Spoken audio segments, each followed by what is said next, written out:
Dream is the royal road to unconscious. तो जब road पता लग जाएगी आपको तो अनकॉन्शियस का पता लग जाएगा, अनकॉन्शियस आदमी को किस तरह गवर्न करता है। अब इसमें फ्रायड ने कहीं भी साइंस को नहीं छोड़ा है। कोई ऐसी एबनॉर्मल एनर्जी कहीं आत्मा से या कहीं भूत प्रेत से नहीं आती। फ्रायड बिल्कुल मोनिस्ट है, कंप्लीटली मोनिस्ट। जो फिजिकल एनर्जी सारे विश्व को चला रही है वो विश्व वाली एनर्जी कन्वर्ट कर दी जाती है फिजिको केमिकल एनर्जी में।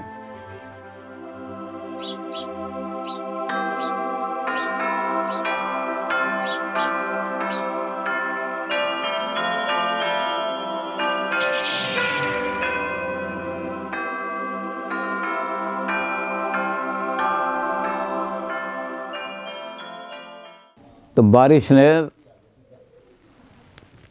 फ्रायड को रोक दिया बेचारे को।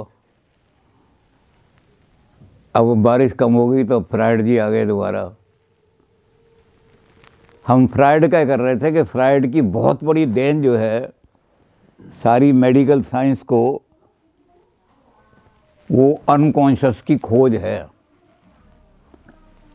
जितने भी आपके दुनिया की फिलॉसफी है वो सभी ये मानते हैं कि माइंड जो है कॉन्शियस है, कॉन्शियसनेस ही माइंड का गुण है। और जहाँ कॉन्शियसनेस नहीं है वहाँ कोई मेंटल नहीं है चीज़। लेकिन फ्रायड ने देखा कि आदमी के जो एबनॉर्मल बिहेवियर है उसमें इतनी बारीकी से कई लोगों को देखा कि एक आदमी जब बात करता है तो वो अपनी उंगली हिलाते हुए क्यों बात करता है। उसने कहा उसके अनकॉन्शियस में कोई ऐसी इच्छा है जो उसको इस तरह से लोगों के सामने बात करने के लिए मजबूर कर देती है। उसको पता लगाना कि क्यों उंगली हिलाता है। कभी लोग इस पर ध्यान भी नहीं देते थे, लेकिन ये जो एबनॉर्मलिटी है कि वो उंगली क्यों हिलाता है बात करते करते, कि अनकॉन्शियस ज़्यादा पावरफुल है कॉन्शियस से। आपकी जो कॉन्शियसनेस है इससे ज़्यादा पावरफुल है अनकॉन्शियस।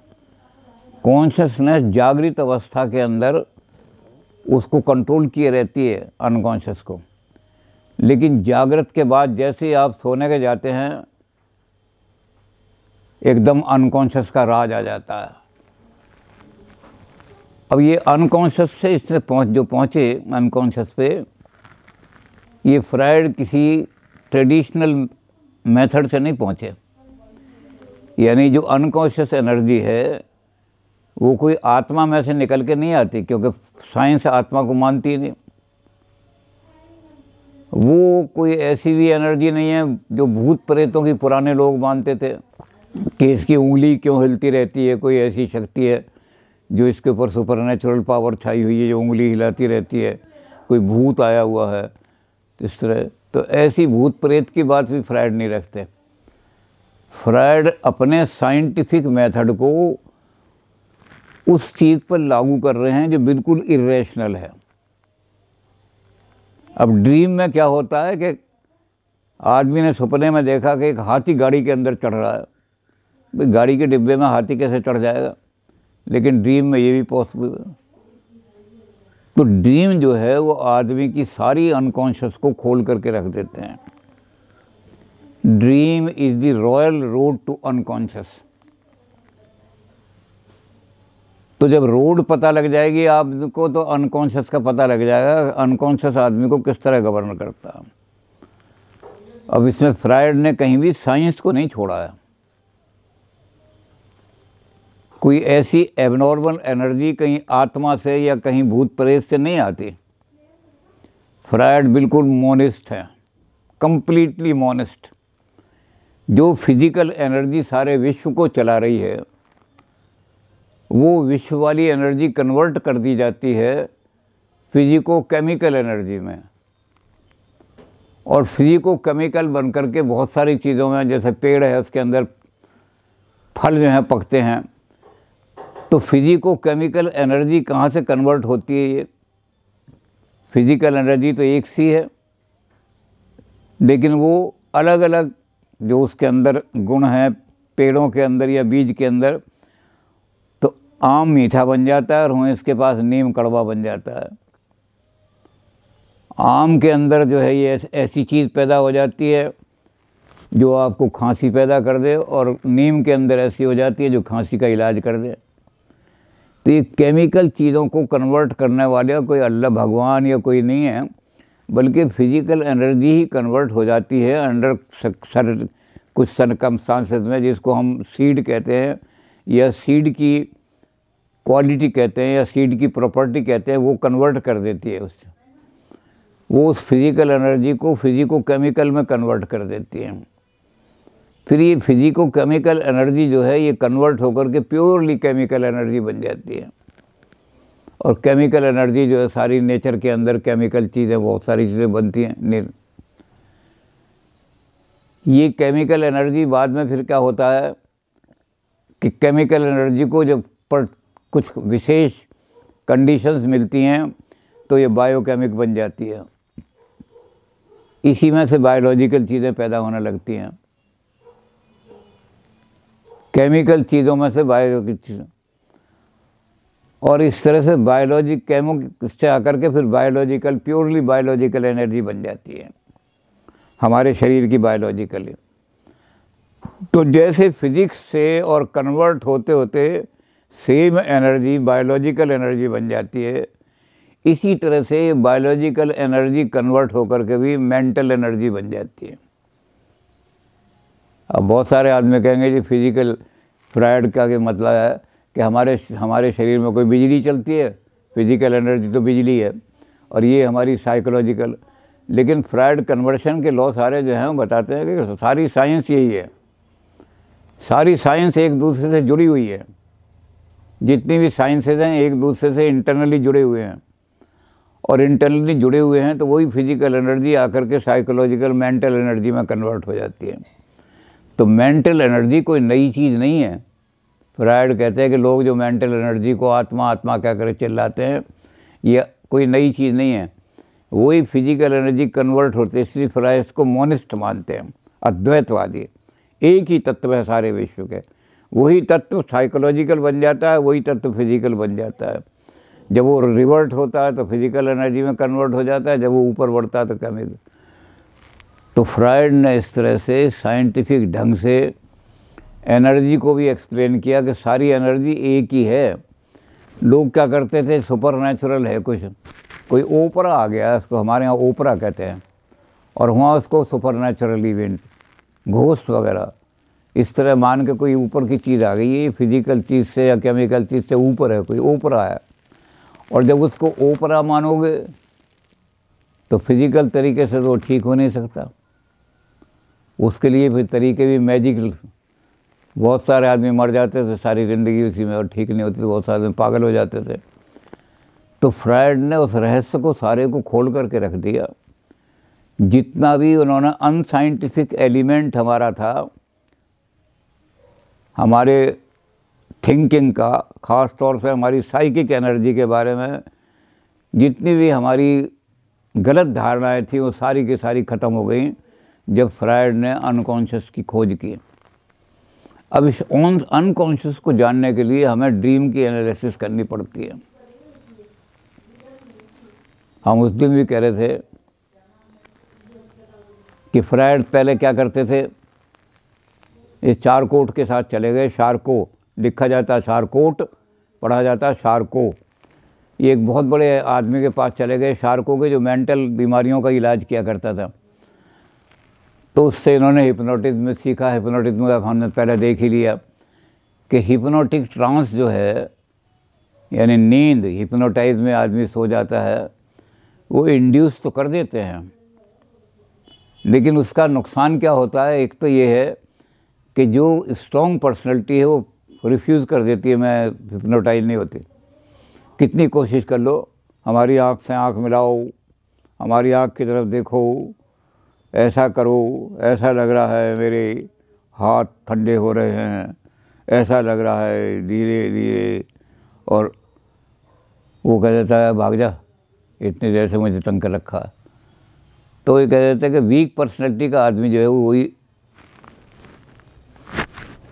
ज़्यादातर ये बात भी मानी जाती थी कि भूत प्रेत वीक पर्सनैलिटी वालों पर ही आते हैं, जो स्ट्रॉन्ग वाले पे आते ही नहीं।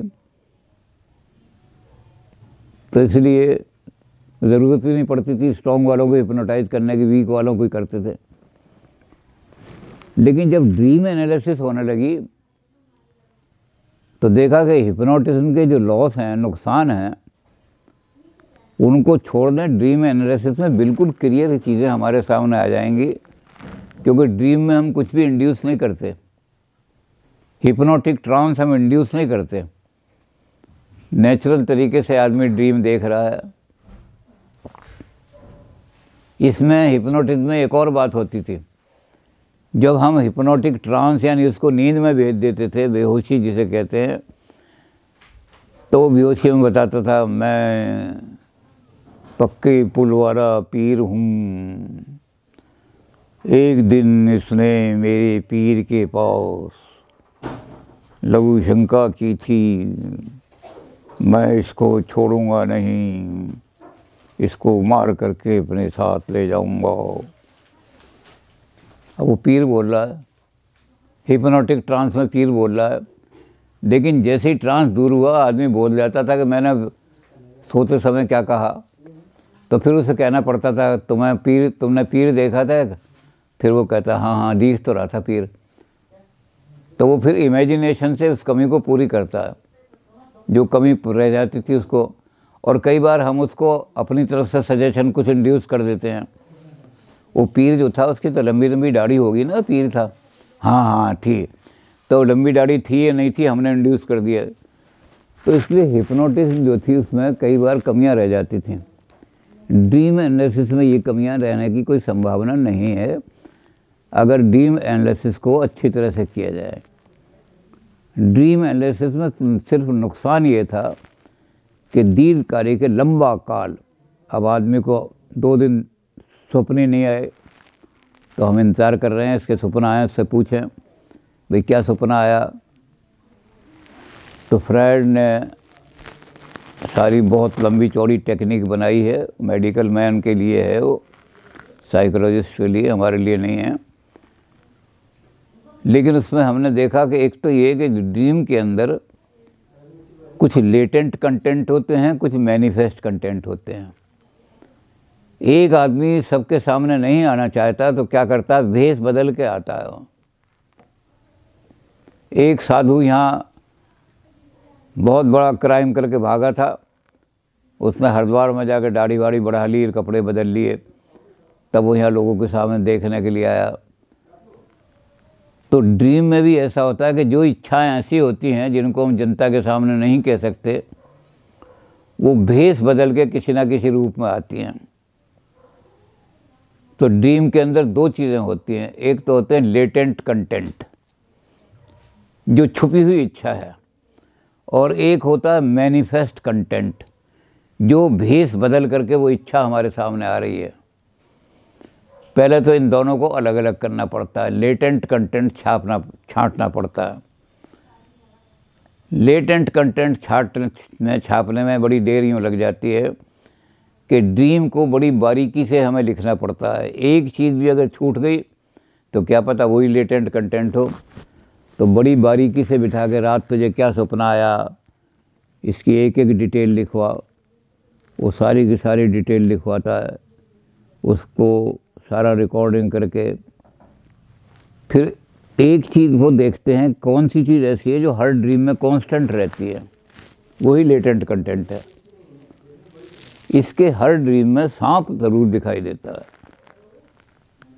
तो और चीज़ें तो छुपी हुई हैं। वो सांप कभी दूध पी रहा है, कभी सांप इस तरह से दिखाई दे रहा है, कभी थपेरा उसका तमाशा कर रहा है, कभी और तरीके से दिखाई दे रहा है, सांप ज़रूर दिखाई दे रहा है। तो मैनिफेस्ट कंटेंट तो बदलते रहते हैं, कभी किसी रूप में आ रहा है, किसी रूप में छुप करके आना, क्योंकि छुप के आना उसमें, तो छुपने के लिए कोई ना कोई रूप बना सकता है वो। तो मैनिफेस्ट कंटेंट को तो हम दूर करते जाएंगे। जो चेंजिंग है बिल्कुल, जिसमें एक ड्रीम में दूसरे ड्रीम में बिल्कुल चेंज होती रहती है, उनको हम निकालते जाएंगे, और हम जो कांस्टेंट चीज़ रहने वाली है उन ड्रीम में देखेंगे। अब इसमें फ्रायड ने बहुत, जैसा मैंने कहा कि मेडिकल मैन करते हैं, ये लंबा प्रोसेस है। जब किसी मरीज़ को सीवियर मेंटल रोग होता है तो उसके ड्रीम एनालिसिस करते हैं, तो कई एक हफ्ता, डेढ़ हफ्ता लग जाता है एनालिसिस करने में। इसीलिए मेंटल रोगों का इलाज महंगा पड़ता है। लेकिन वो कम से कम ये है कि मिनिमम 3 ड्रीम तो होने ही चाहिए। एक ड्रीम में ये नहीं हो सकते कि हम ज्योतिषियों की तरह कहते हैं रात को क्या हुआ था, छपकली दिखाई दी हो, छपकली का मतलब बीमार होना, तुम बीमार होने वाले हो। ये कोई जादू का काम नहीं है, साइंटिफिक काम है बड़ा। इसलिए एक ड्रीम से पता नहीं लग सकता, क्योंकि हमें लेटेंट कंटेंट ढूंढना है। कौन सा ऐसा कंटेंट है, कई बार ऐसा होता है कि लेटेंट कंटेंट छुप जाता है, तो 4-4, 5-5 ड्रीम देखने पड़ते हैं। तो ड्रीम एनालिसिस बड़ा लंबा प्रोसेस है, लेकिन सारी रॉयल रोड को खोल के रख देता है।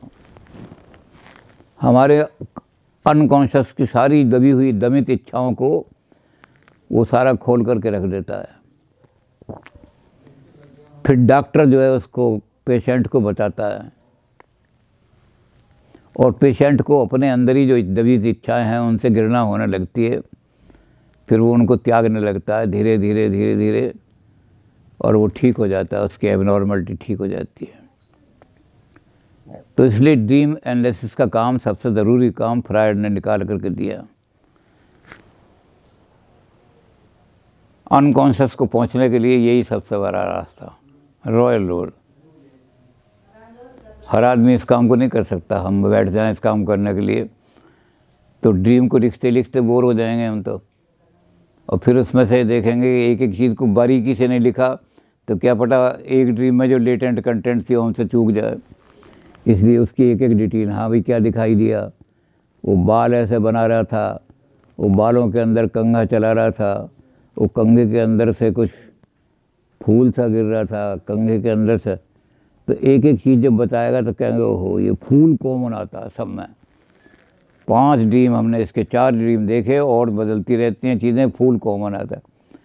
तो एक दिन सिंबल हमने देखी, फूल किस चीज़ की सिंबल है, हमने कहा इस चीज़ की सिंबल है, ये लेटेंट कंटेंट है। तो जैसे हमने शुरू में कहा था कि फ्रायड ने कहा कि स्नेक जो है ये सेक्स ऑर्गन की सिंबल है।